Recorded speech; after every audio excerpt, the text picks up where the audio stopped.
আসসালামু আলাইকুম। Three skill বিডিতে সবাইকে স্বাগতম। প্রিয় এসএসসি প্রত্যাশী 2026 এবং 28 তারিখে জিএসসি বৃত্তি প্রত্যাশী সকল ছাত্রছাত্রীর জন্য খুব ছোট্ট এবং শর্ট ফর্মাল লেটার নিয়ে আসলাম।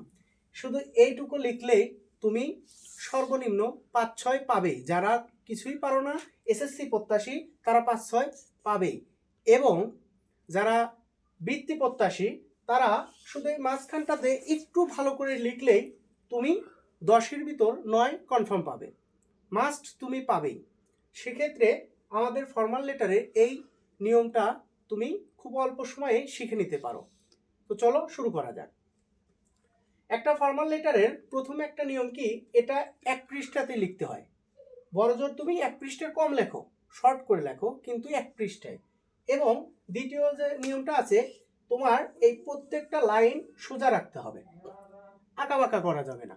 এখানে হয়তো একটু আঁকাবাঁকা হয়েছে, কিন্তু তোমার খাতায় অবশ্যই এই ডেট থেকে তোমার সিনসিয়ারলি ইয়োর্স এতটুকু পর্যন্ত সোজা লিখতে হবে।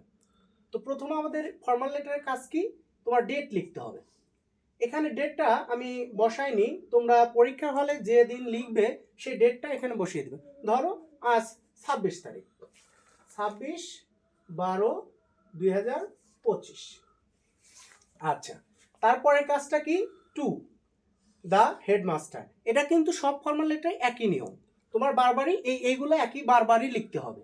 তারপরে এখানে লিখতে হবে তোমার স্কুলের নাম, ওখানে যে স্কুলটা দেওয়া থাকবে সেটা, আর যদি না দেওয়া থাকে তুমি যে কোনো একটা নাম দিয়ে দিলে। তারপরে তোমার একটা ঠিকানা, ধরো ঢাকা, খুলনা, যে যা পারো, রাজশাহী, যে যা পারো সেটা এখানে বসিয়ে দিবে। তারপরে যে কাজটা, সাবজেক্ট, তুমি কোন বিষয়ে অ্যাপ্লিকেশনটা লিখছো বা ফর্মাল লেটার লিখছো সেটা অবশ্যই তো তোমার লিখতে হবে। তো সেটা লেখার আগে তোমার আগে লিখতে হবে অ্যাপ্লিকেশন ফর। কেউ কেউ লেখে প্রেয়ার ফর, সেক্ষেত্রে আমরা একটু আপডেট কিছু লিখি, অ্যাপ্লিকেশন ফর। তারপরে তুমি তোমার প্রশ্নে দেখবা যে প্রশ্নের অ্যাপ্লিকেশন ফর, তারপরে যে সাবজেক্টটা দেওয়া থাকে সেটা এখানে লিখে দিবেন। সেটা অনেক কিছু হতে পারে, টিসি হতে পারে, সেট আপে ক্যান্টিন হতে পারে, যে যেটা আসে সেটাই শুধু বসিয়ে দিবে প্রশ্ন দেখে। তাহলে এখানে কিন্তু তোমার মুখস্থ করার কোনো বিষয় নেই।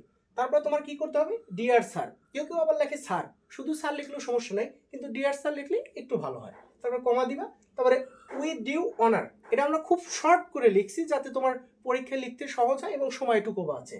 উইথ ডিউ অনার, উই যদি অনেকজন মিলে লেখো তাহলে উই, আর যদি একা লেখো তাহলে আই। উই এর সাথে আর হয় টেন্স অনুযায়ী, এবং আই এর সাথে এম হয়। A student of your school in class, তুমি যে ক্লাসের হও, যদি 8-এর হও তাহলে 8, যদি 10-এর হও তাহলে তুমি 10 দিবা। এটা কিন্তু অন্যান্য ক্লাসের জন্য একই নিয়ম। সেক্ষেত্রে তুমি যে যে ক্লাসে পড়ো সেই ক্লাসটা এখানে বসিয়ে দেবে। তারপর মূল অ্যাপ্লিকেশনের যে বিষয়টা সেটা তোমার লিখতে হবে। সেটা কি, তোমার আমি তো আগেই বললাম, টিসি হলে টিসি বিষয়ে হালকা 2-4 লাইন লিখবা, অথবা তুমি সেট আপে ক্যান্টিন হলে বা যে কোনো একটা বিষয় হোক সেই বিষয়ে তোমার 2-4 লাইন তো লিখতেই হবে, এটুকু জানতেই হবে। তুমি যদি তাও না জানো তাহলে হালকা 1-2টা সেন্টেন্স তুমি যে কোনো বিষয়ে মুখস্থ রাখলে ওটা লিখে দিবা, ব্যাস।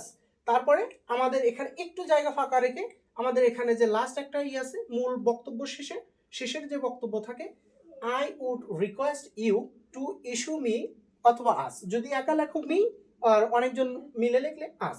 সেক্ষেত্রে তোমার কিন্তু এই লাইনটা বারবার একই রাখতে হবে, এগুলোও একই রাখতে হবে, সবকিছুই একই। শুধু এখানে একটু মূল বক্তব্য পরিবর্তন করতে হবে, এখানে অ্যাপ্লিকেশন ফরটা পরিবর্তন করতে হবে, স্কুলের নাম যেটা দেওয়া থাকবে, ঠিকানা যেটা দেওয়া থাকবে সেগুলো। তাহলে আমাদের এটা শেষ হয়ে গেল। এখানে কিন্তু এই যে I would request you to issue me, এখানে যে অ্যাপ্লিকেশন ফর, এখানে যে সাবজেক্টটা লিখলা সেটা এখানে বসিয়ে দিবে। কোনো চিন্তা করার দরকার নেই যে কি বসাবো কি না হয়, অমন কোনো চিন্তা করার দরকার নেই। সরাসরি তুমি সাবজেক্টটা বসিয়ে দিবে, তোমার অ্যাপ্লিকেশনটা হয়ে যাবে। সেক্ষেত্রে লাস্টে আমাদের কি, সিনসিয়ারলি ইয়োর্স, মানে একান্ত আপনার, যাই হোক একান্ত কি কে, নাম, যে কোনো একটা নাম দিয়ে দিলে, তার ক্লাস দিয়ে দিলে, যে ক্লাসের তুমি সেই ক্লাসটা দিয়ে দিলে।